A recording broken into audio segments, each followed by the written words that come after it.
सोलापूर शहरात झालेल्या मुसळधार पावसामुळे सीना नदीला मोठा पूर आला। या पुरामुळे नदीकाठच्या अनेक गावांमध्ये पाणी शिरून घरांचे, शेतीची तसेच जनावरांचे मोठे नुकसान झाले। गावोगावी नागरिकांचे जनजीवन विस्कळीत झाले असून अन्न पाण्याची मोठी टंचाई निर्माण झाली आहे। नागरिकांना निवाऱ्यासाठीही हाल अपेष्टा सहन करावे लागत आहेत। या गंभीर परिस्थितीत मदतीसाठी एमआयएमचे महाराष्ट्र प्रदेश अध्यक्ष व माजी खासदार इम्तियाज जलील यांनी सोलापूर दौरा केला। त्यांच्यासोबत एमआयएम पक्षाचे जिल्हाध्यक्ष शौकत पठाण यांनीही पूरग्रस्त भागातील पाहणी करून नागरिकांना दिलासा दिला। तिरे या गावाला भेट देऊन पूरग्रस्तांना जेवणाचे साहित्य, धान्य व आवश्यक वस्तूंचे वाटप करण्यात आले। स्थानिक नागरिकांशी संवाद साधून त्यांच्या अडचणी समजून घेतल्या। यावेळी गावकऱ्यांनी सांगितले की अचानक आलेल्या पुरामुळे घरात पाणी शिरले, घरातील सामान वाहून गेले आणि मुलाबाळांसह अनेक जणांना सुरक्षित स्थळी हलवावे लागले। इम्तियाज जलील यांनी सांगितले की पूरग्रस्तांच्या मदतीसाठी एमआयएम पक्ष सदैव पुढाकार घेईल। लोकांना संकटातून बाहेर काढण्यासाठी सरकारने तातडीने मदत कार्य करावे।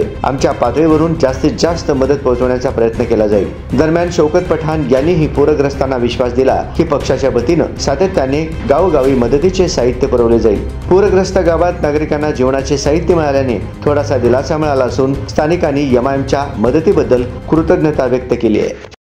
और आज रात को 10 बजे से पानी और चढ़े और संपर्क टूटा हम लोगों का।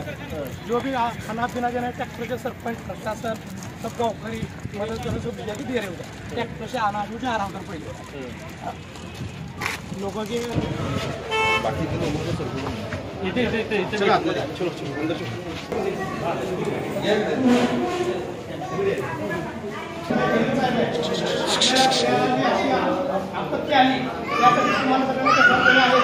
संभाजीनगर औरंगाबाद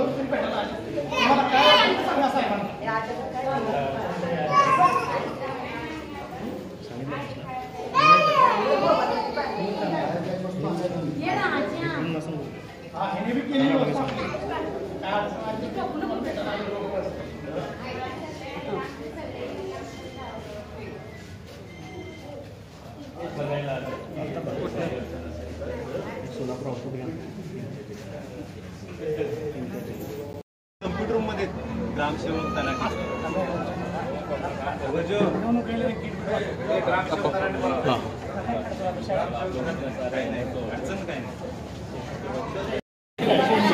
नाव सांगा तुमचं नाव।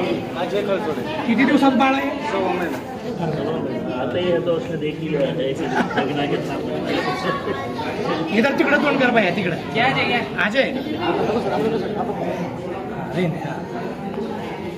पठाण कॅमेरा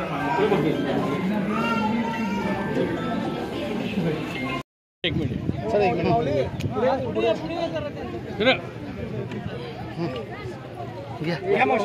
शिवा तुम्ही जरा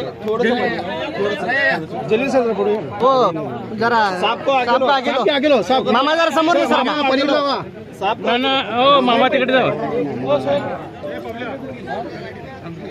मोबाईल जरा आगे हो।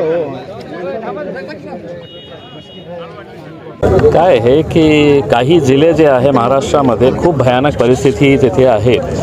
विशेषकर मराठवाड्यामध्ये आपण बघितलं तर उस्मानाबाद असू द्या, नांदेड असू द्या, बीड असू द्या किंवा पश्चिम महाराष्ट्रामध्ये सोलापूरचे जे काही जिल्हे आहे तिथेही भयानक परिस्थिती आहे। आज सोलापूरच्या या तिरेगावला आम्ही भेट दिलेली आहे। एका शाळेमध्ये जे लोकांना घर सगळं वाहून गेलेले आहे त्यांना इथे जागा देण्यात आलेली आहे आणि सगळं स्वयंसेवी जे संस्था आहे, इंडिव्हिज्युअल्स आहे ते आपल्या परीने जे मदत करता येईल ते मदत करत आहे।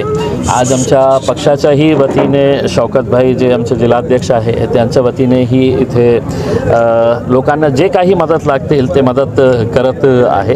तसंच खूप सारे लोकही आहे जे आपल्या परीने जे जमतं ते मदत करायला येत आहे।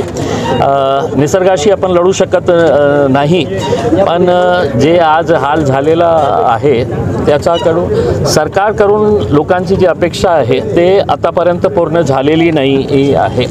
मला आवर्जून सरकारला हे सांगायचे आहे, आता तुमचे दौरे जे सुरू आहे ना की आता फोटो सेशनच्या दौऱ्यामध्ये ते आता बंद करा। आता आपली टेक्नॉलॉजीचा दौर आहे, टेक्नॉलॉजीचा एज आहे आणि आपण खूप मोठे गप्पे मारतात। की आपण आय टीमध्ये कितने पुढे गेलेले आहे, आपण टेक्नॉलॉजीमध्ये आपण कुठे गेलेले आहे। मला असं वाटतं की मंत्र्यांनी हे दौरे करण्याच्या ऐवजी मुख्यमंत्र्यांनी लवकरात लवकर एक मीटिंग कॉल करावे। गुगल मॅपवरून महाराष्ट्रामध्ये कोणत्या जिल्ह्यामध्ये कोणत्या छोट्याशा गावामध्ये काय परिस्थिती आहे ते गुगल मॅपवरून सगळं काही दिसतं आपल्याला। आता त्या अनुषंगाने तुम्ही त्या मीटिंगमध्ये निर्णय घ्या, सरसकट कशी शेतकऱ्यांना मदत करता येईल, जे गावांचा संपर्क तुटलेला आहे तिथे काय आपल्याला मदत पोहोचवण्याची गरज आहे ते करायला पाहिजे।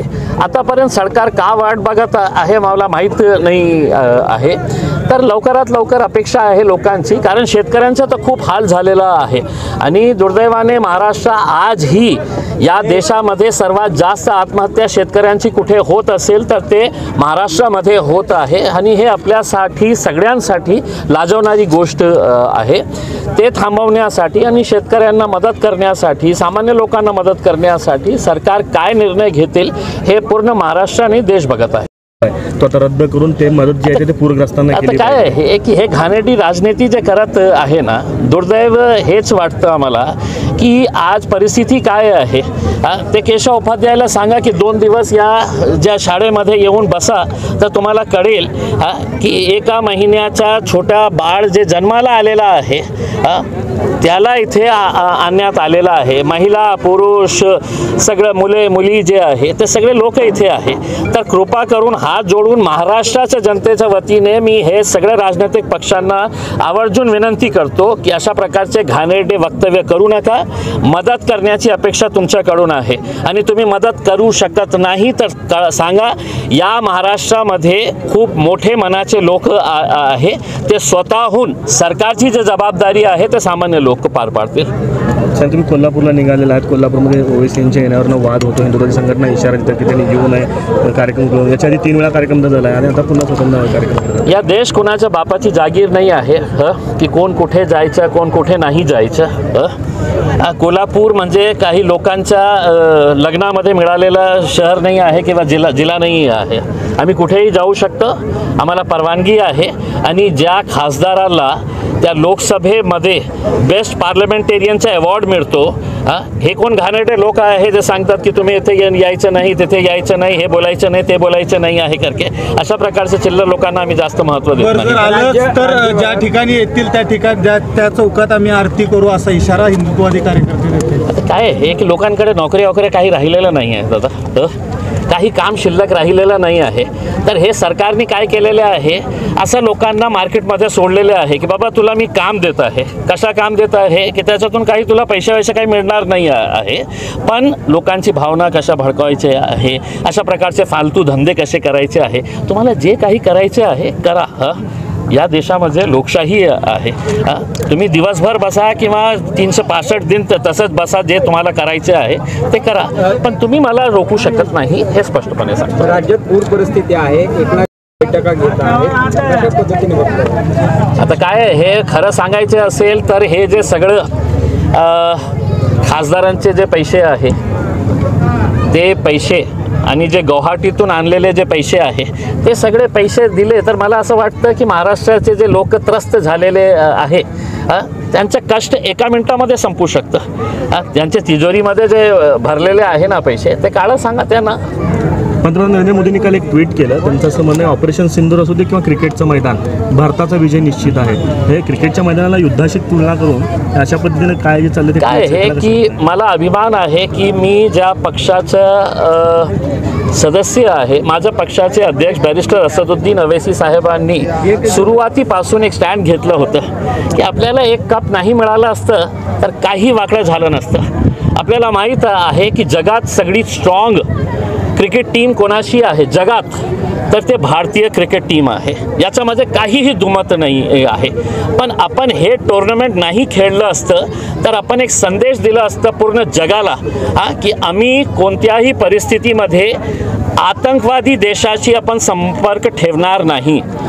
म्हणजे एका साईडला तुम्ही हे म्हणतात की पाकिस्तान जे आहे, आता परवाच UN मध्ये जयशंकर जे आपले एक्सटर्नल अफेअर्स मिनिस्टर आहेत त्यांनी सांगितलेले आहे की पाकिस्तान कशा प्रकारे या देशामध्ये दहशत पसरवण्याचं काम करत आहे. मोस्ट टेररिस्ट कंट्री कोणी आहे तर ते पाकिस्तान आहे. त्या पाकिस्तानशी तुम्ही क्रिकेट खेळत आहे कशासाठी की आपल्याला एक कप पाहिजे. एक कप पाहिजे का जे आमची परिवारातले लोकांचा मृत्यू झाला त्यांची हत्या करण्यात आलेली आहे त्या पाकिस्तानशी. मग पाकिस्तानशी तुम्ही क्रिकेट खेळता आणि क्रिकेट झाल्यानंतर तुम्ही हे सांगता की नाही आम्ही मॅच संपल्यानंतर आम्ही हँडशेक केलं नाही. मग बॉलिंग करतानाही डोळे झाकून बॉलिंग करत होते का. बॅटिंग करतानाही डोळे झाकून बॅटिंग करत होते का. हे अशा प्रकारचे फालतू स्टेटमेंट्स करून ठीक आहे भारताने जिंकलं कुणालाही आनंद होईल. एका भारतीय म्हणून मलाही या गोष्टीचा अभिमान आहे. पण मला माहीत आहे की एक टुर्नामेंट तुम्ही नाही खेळलं असतं तर जगाकडे हे मोठा संदेश गेला असता. पण काय आहे की क्रिकेट बोर्ड कुणाच्या हातात आहे तर मोठे साहेबांचा मोठा मुलाचा हातात आहे. आणि कोट्यवधी रुपये मिळणार असेल तर कसली राष्ट्रीयता कसली एकात्मता आणि कसला काय पैसे मिळत असेल तर. मॅच झाली आता मॅच संपल्यानंतर आता ट्विट करणं की ते ऑपरेशन सिंदूर असो किंवा क्रिकेट असो जिंकणार आम्हीच हे म्हणणं पंतप्रधानांनी हे कितपर्यंत योग्य वाटतं. नाही काय आहे की म्हणजे सुरुवातीपासून आम्ही जे बोलत आहे ना तुम्हाला की तुम्ही एक क्रिकेट टुर्नामेंट एशिया कप नाही BCCIने सांगितलेलं होतं आपल्याला खेळायलाच पाहिजे होतं. नाही नियम आपण ठरवणारे आहे. कोणत्या दुसऱ्या देशाला इतकं नुकसान झालेलं नाही आहे. आमची आई बहीण आमचे जे जवान आहे ते मेलेले आहे या आतंकी हमल्यामध्ये. आणि भारत म्हणतो की नाही आपण क्रिकेट खेळू बाकी सगळं संबंध आपण सोडू. का क्रिकेट खेळू आपण नाही खेळायला पाहिजे होतं. जगाला सांगायला पाहिजे होतं की नाही आम्ही पाकिस्तानशी कोणताही संबंध ठेवणार नाही. धन्यवाद. थँक्यू.